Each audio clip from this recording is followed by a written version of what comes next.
This is a program on diaspora and migration studies.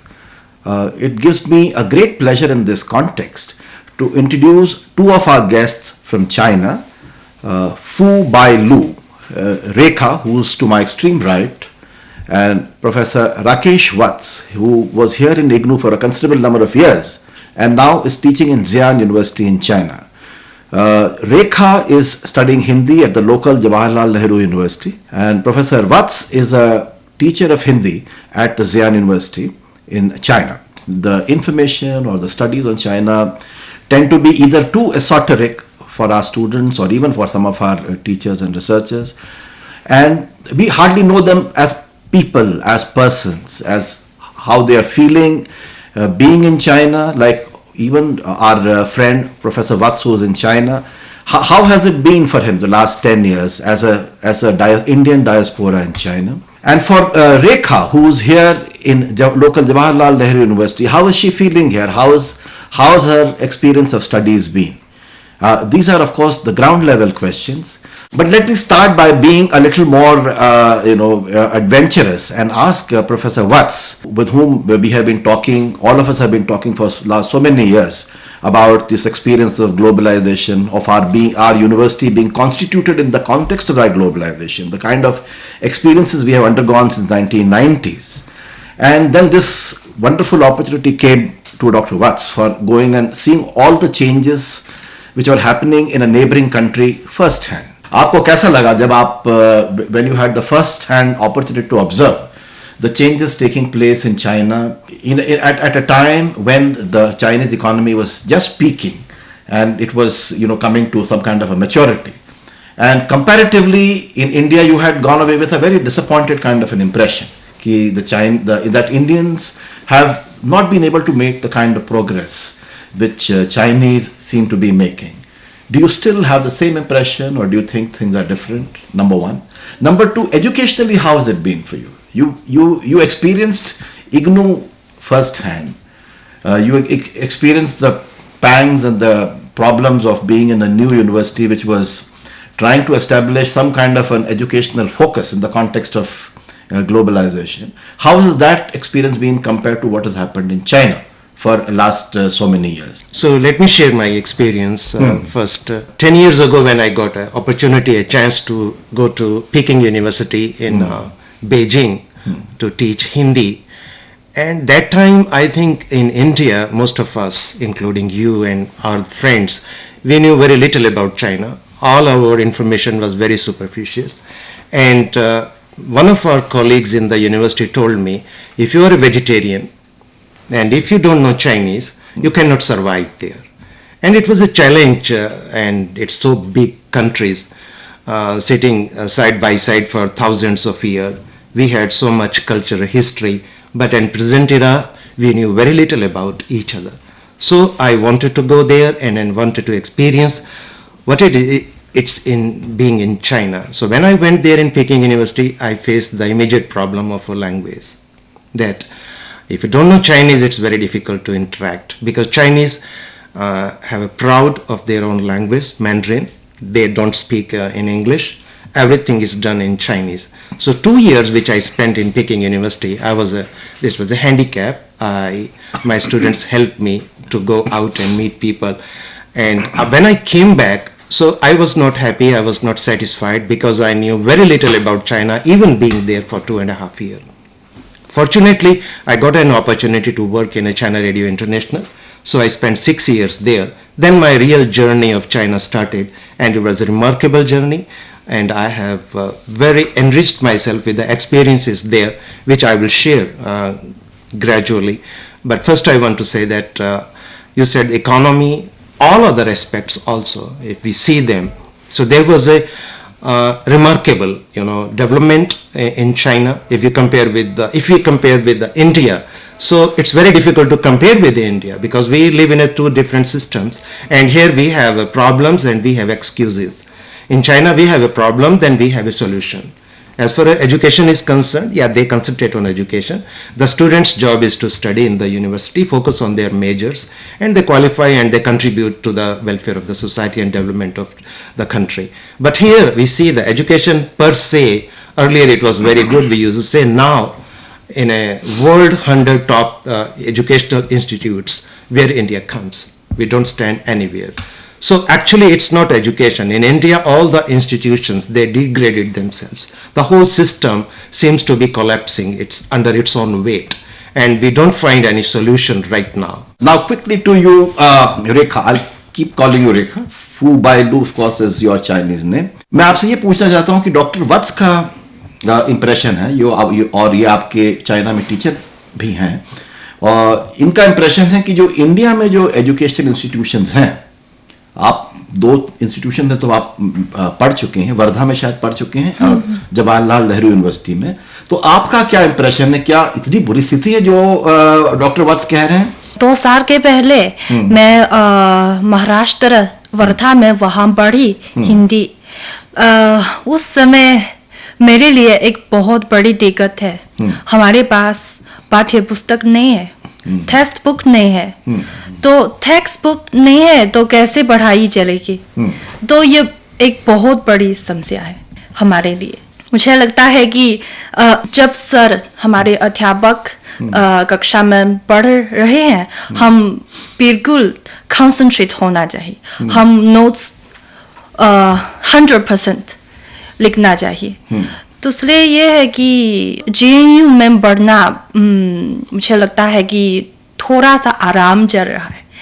मैं ऐसा कहती हूँ क्योंकि जब मैं जिम में BA कर रही थी उस समय 1 हफ्ते में 20 घंटे की पढ़ाई है, लेकिन JNU में बहुत कम है जिम की अपेक्षा। इसलिए मुझे लगता है कि इतने मेहनत की ज़रूरत भी नहीं है। हाँ, ठीक ठाक आराम से बढ़ सकते हो। आपकी पढ़ाई का मतलब किस तरह से रूप था? आप 20 घंटे क्यों लगाते थे पढ़ाई में? किस तरह का आपके डिमांड्स? क्या एग्जामिनेशन ज्यादा होते थे? क्या आपके ऊपर ज्यादा रीडिंग्स का भार था? क्या एग्जैक्टली था? क्योंकि JNU में भी तो लोग काफी मतलब बड़ी रीडिंग लिस्ट आपको टीचर देते हैं, आपकी क्लासेस होती हैं, आपको ट्यूटोरियल लिखने पड़ते हैं, आपको अपना हर 2 हफ्ते में आपको प्रेजेंटेशन करना पड़ता है। तो ये तो भार तो रहता ही है।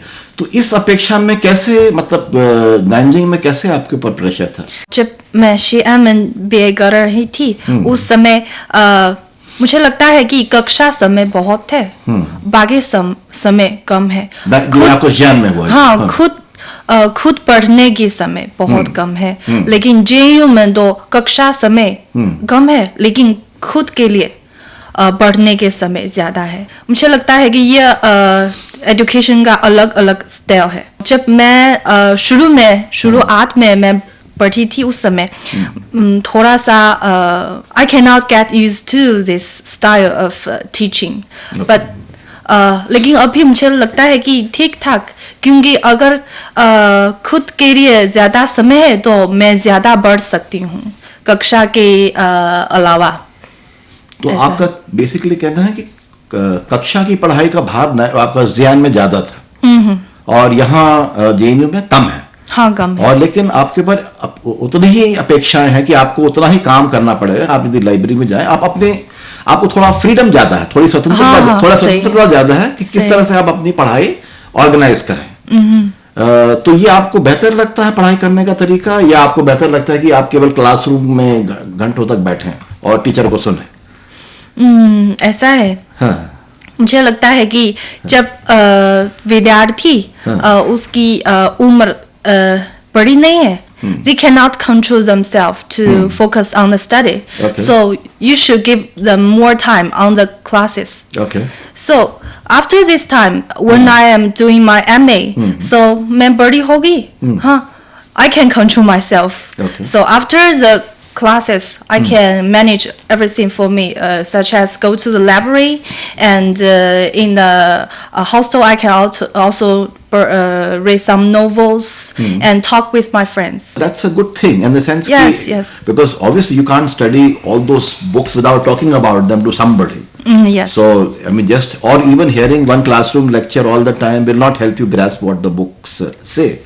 So that element of freedom might be playing a role in your grasping things better. In China, the education system which I observed there, from the primary school till a university, the focus is there, and most of the students, they have to live in a school hostels. And another is that Chinese society is not a caste-based society. So the students, when they live together, go to class together, study together, they don't have this complex that he is from a rich family, I come from a poor family, he has a car, I don't have. Almost all the students I saw them, they have the similar background. They don't have this, and they don't have any caste. So it's not that he's Brahman or he's coming from a Vaishya or other. So these things gives them a clarity of mind and similar, aspirations. So they don't have complexes there, which we have in our society, which increasing day by day, which I feel here. Okay, they have increased. Yeah, and studying in a hostel or in a university, the system believes that the student's primary job is to learn and prepare himself or herself for the future. Okay. So they more pay attention to the education. Education is not only that if she is doing major in a Xi'an, then she is studying only Hindi. No, she has to study some other essential subjects also with them, which is necessary today, like a computer, English, or a physical education, history or Chinese history or culture. They are all part of that major. Everyone has to do that. And living in India in a hostel, if we see our university, sometimes we live alone in a room, sometimes we share. But in China, one room is shared by minimum 6 students and maximum 8 students. At all levels? At all levels. Okay. You have one small 10 by 10 rooms and you have 8 beds, like a berth in a railway compartment, and you have to live there together. And there are some other restrictions also imposed on schools, university and colleges, that in the evening, 11 o'clock at night, the light will turn off. You have to go to sleep. In the morning, 6 o'clock, light will come and you have to wake up. They will not allow you to waste your time at night after 11 on the name of a freedom or name of intellectual freedom, that no, I can only study at 1 o'clock at night. No. You have to use your daytime after classroom, go to library, study, go to mess, eat, and at night you have to sleep. Okay. You have to do that there. And students follow from the primary school till the university. And even the facilities you use in the university and colleges, for example, the water you use to drink or to take shower, you have to pay that. Every student have to pay equal money, whatever water, electricity they use. Nothing comes free in China. Okay. So when I see my own experiences, I studied in India in the universities, and water and electricity, no one cares. That if the tap is on, it's okay. Who cares? Electricity, we use all heaters and whatever, means it was a free for all. Okay. That money comes from a taxpayer's money and we misuse. I have that feeling. Okay. Another aspect in education, I see that in India, on the name of our freedom of expression or human rights, the student most often, and teachers also, they go on strike. We don't realize that if we want to develop as a society, as a country in today's world, we cannot waste our time. We can't waste our resources. What happens finally? You see the JNU expression. I went JNU other day to meet her. I saw that there is some demonstration on some Cuba or some Israel on that. So JNU tries to give student an intellectual, or you can say feed, or they try to give them a freedom to become a global citizen and have a concern about all those global. But when you step out from JNU after 4 or 5 years, what happens? You find yourself in Indian society completely misfit. Because you have to deal with a day-to-day problem. You have to hunt for a job, which doesn't come so easily. And you have to do all those things which you are not ready as a student or as a young person. Then your dreams and whatever you learned, you start disbelieving that. The transition is easier. Transition is very easy. Why I say so? Because from high school onwards, during your winter and summer vacation, all the students, they get a chance, or they try by themselves, go to the countryside and do part-time jobs. They first hand, they experience the life in a villages, how people live there. They help them and they tell them how to do things, what they know, and they also learn from them what their life is. similar things happen in a college and a university. Once you are graduate, you are not just a bookish knowledge you have come out with. You know overall what's happening. Second, what they do part-time jobs. They learn how the life is going to deal with them after they come out of the educational institutes. So what you are saying effectively is that this kind of a lifestyle on campuses basically facilitates easier transition into the world outside, into the economic world, let's say, outside. Because that's the world you're talking about. I mean, what That's you are right. saying is that apart from the economic world, there's no other world, That's effectively, is it? Okay. Yeah. That's a point which is coming out very strongly from what you said. Okay. Number two, what you are saying is that discipline they learn on campuses basically helps them to make the transition. I would rather look at it this way, that look, you have seen that there is a certain element of freedom to organize your studies. Okay, you have minimum exposure to classrooms, and you have a freedom to organize the way at what time you want to go to the library. Libraries are open till 12, 1, in fact even all night now. And then there is this freedom that basically, okay, you might sleep say for 3 hours or 4 hours in the afternoon, or maybe till late in the evening, but then you have the facility that from after having your dinner from 8 to 12 you are in your library. That kind of a flexibility of organizing your study life is there. Secondly, this aspects of demonstrations, participating in the wider issues, which might be taking you away from reality a little. But maybe even if the transition is very hard, I don't know, since you're not yet making the transition, you just started your university career at an MA level now in India. But maybe in my submission to Dr. Vats is this, that even if the transition is hard, maybe it's a bigger learning experience. Maybe it prepares you for a learning experience, which is, to do with the fact that, we are still, as compared to China, we are still in a much more transitional phase. How are they looking at this process? I mean, are there very many anxieties about what future is all going to be? I mean, for some of them, maybe it's not, some of them might have assured plans, but some of them might be feeling anxious about what they will do after doing an MA, what they will do, what kind of a career path they will take up.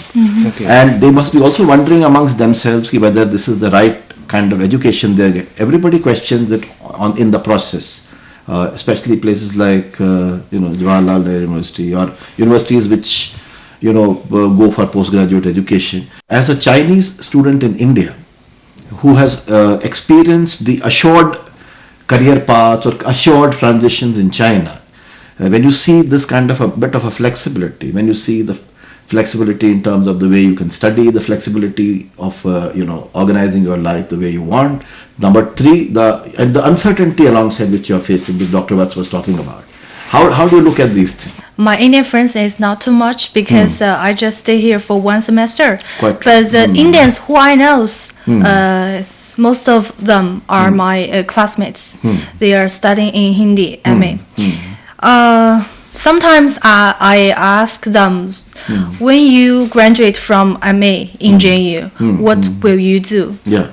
The answer is, I don't know why. It's coincidence? I don't know. But most of them want to be a professor. That's it.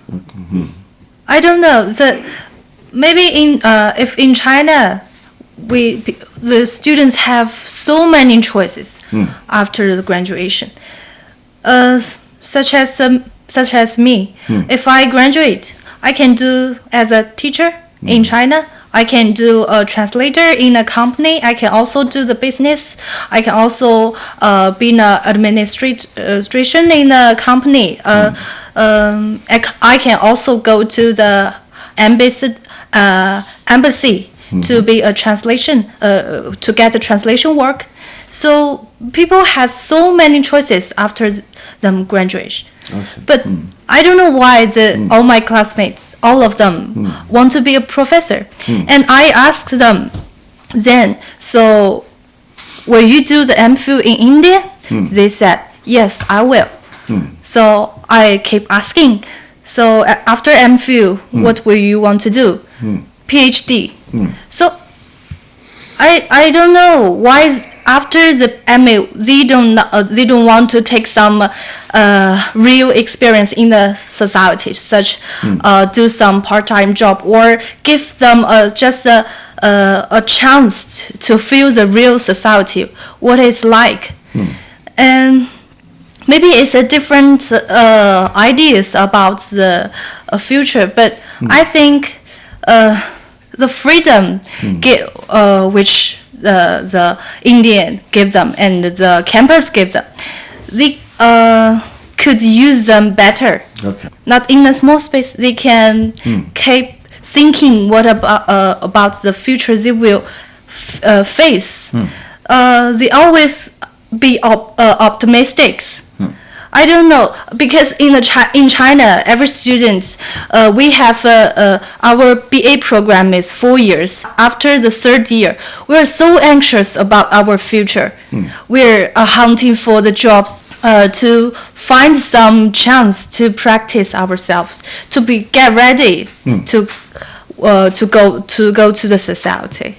This is very important because in India, our major, like Hindi, she said they want to become professor. In China, major essentially has nothing to do with your job.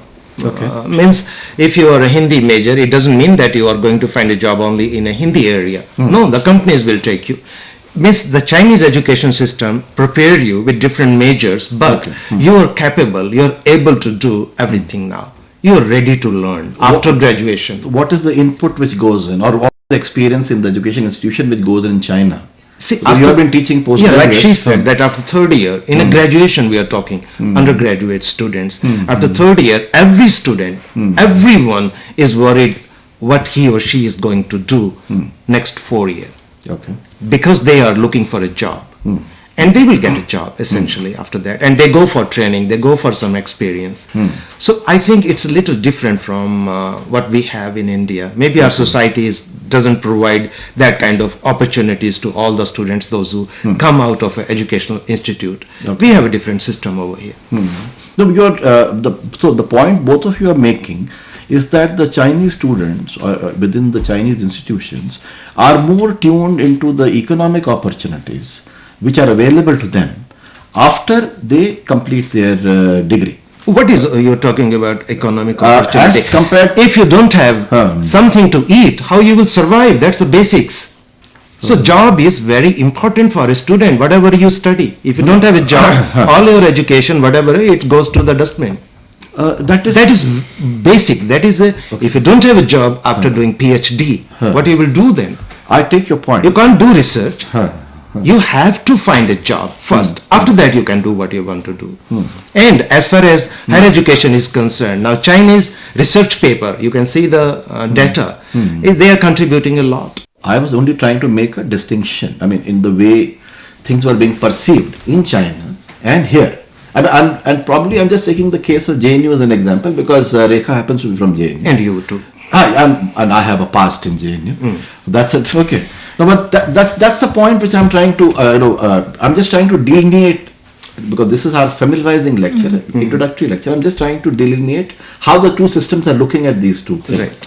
Right. And to me, it seems that the students, say, for example, who are studying in the Jawaharlal University or universities of that kind, are prepared to face a far more uncertain future as compared to, or especially at a time when they're studying. I don't know what happens after that, but at a time when they're studying, they're prepared to be a little more uncertain about the future, which is coupled with some freedom to organize their studies the way they want to organize. Okay, as compared to the Chinese student who go through a more, let's say, a kind of a training which is more oriented towards giving them jobs and opportunities in the economy immediately after as they pass out. No, we missed one point we missed actually. Okay. In a university education in China, they too have that exposure to the world issues. They have their associations, they deal, they have seminars, they debate. Yes, that they have different associations. They learn how to, even they have a United Nations body, their students' body. So they have that exposure there also. Very much within that disciplinary paradigm. Yeah, sure. This is the point you had been emphasizing, isn't it? as compared to the fact that that disciplinary paradigm might not exist in the university in which you are studying. Because then, in that context, I'm just trying to make a differentiation. There is a level of uncertainty with which a student in an Indian university lives. Of course, he or she also wants a job. I'm not denying that. But the tuning in of the educational system in China is more towards the job. This is the point which I'm getting from both of your arguments. Okay. Agree, Now, whether this works for good or bad is a value judgment, number one. Number two, also it's a different question depending on the individual choices people make. But we can safely make this kind of a delineation. Yeah, sure. Okay. Because you said, for example, in the hostels, they share 8 a room. Then there's a discipline, this thing, at 10 o'clock, 11 o'clock, everybody has to sleep. Whether you're a PhD student or you're a BA student or whatever. As compared to the example of Jawaharlal Nehru University, which we had, where there was comparatively little more freedom. So to me, we need to, at this stage of this discussion, as we are winding up this discussion, these two differences we need to place squarely in front of our audience and our students, that where the Indian students in the Indian universities tend to be far more faced with uncertainty or are used to handling that uncertainty, and which our friends from China are experiencing. They have seen that in first hand, and they find this as a different feature, and that's a part of their diaspora experience here. Whereas as a part of your diaspora experience in China, you have acknowledged that it is the disciplinary or a more disciplined kind of a approach towards university or educational life, which probably facilitates their transition into economy in a better manner. Okay, so that in that sense, China seems to be more tuned, or Chinese educational institutions seem to be more tuned into the economy than the Indian institutions, especially the state-funded ones like the JNU and so on. Thank you.